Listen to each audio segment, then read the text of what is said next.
think one thing that is worth reporting is that we, a few of us, are doing summative, summative evaluation for our Social Studies 9, instead of doing a cross-grade exam, which in our school is kind of a big move. And it really seems to be coming together, so I'm really excited about that because I feel like we're going to be more ready for a new curriculum next year. Kids will have to defend their understanding and their learning through a similar time frame and then apply it, which is going to be great.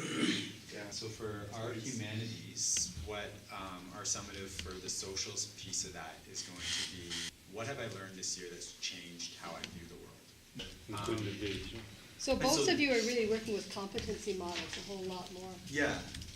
And I think it's good, and it's open, right? Just like you guys are prezzies, movies, presentations. Yeah. Like our major focus next year is going to be the Ocean Network Canada, the Songhees Nation, farm, co-op harvest, I think, or farm to school, and then the legislative education office. Bearing witness to my learning, I have to imagine who's going to come and speak to me. I now do something way better, way more powerful, because I'm not just doing it for Brad.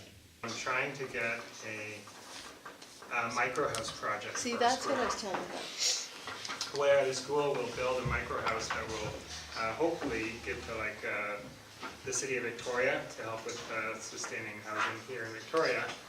And it could be like a collaborative process that every class could participate in. So you have the shops building it, you can have English class marketing it and doing blogging to follow it along, you have social studies looking at the social implications. So really the whole school could hopefully get on board. Is that you have to look at, if you're implementing the new curriculum, you really need not just a unit plan, but an overall course plan. And something I've been thinking about is kind of what you're talking about is like, but there's layers to this, right? Like what's the assessment layer? What's the planning layer? Yeah. What's the kind of engagement layer? What's the community layer? What's the Aboriginal layer? And the other thing that's fit nicely into French is lacrosse. So we're going to try to work with our lacrosse program and tie that in a bit with French. In Saanich, our elementary schools have dabbled a little bit already with the French/lacrosse. So how do you take that risk? And Chris took that risk, and it was hugely, it paid off huge. And those kids will remember that for a long time. How could we maybe pilot something in a school where there would be a lot of people in the school interested in contributing to what kids need to know about careers? Well, we had a lot of busy students, and so leadership kids in particular, the kids that want to take advantage of it, or that you also want in the program. You kind of want to go a little bit of both. We needed to make it very flexible, to make it accessible to the kids that needed to be there, and typically the type of projects that you do don't fit in a nice neat little box in every class, so it gave the flexibility to be able to do all kinds of things that arise outside. Interesting.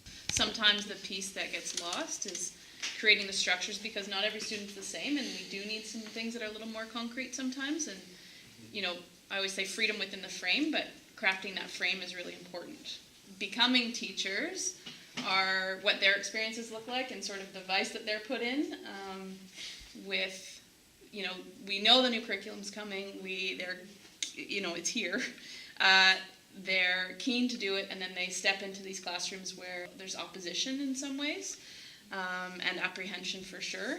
And so just looking at and thinking about how do we actually support the existing staff to embrace this a little more openly? How do you actually build in the value that people will see that working together does achieve more? What are the things that we do that are really good for kids, that kids have told us are really working for them?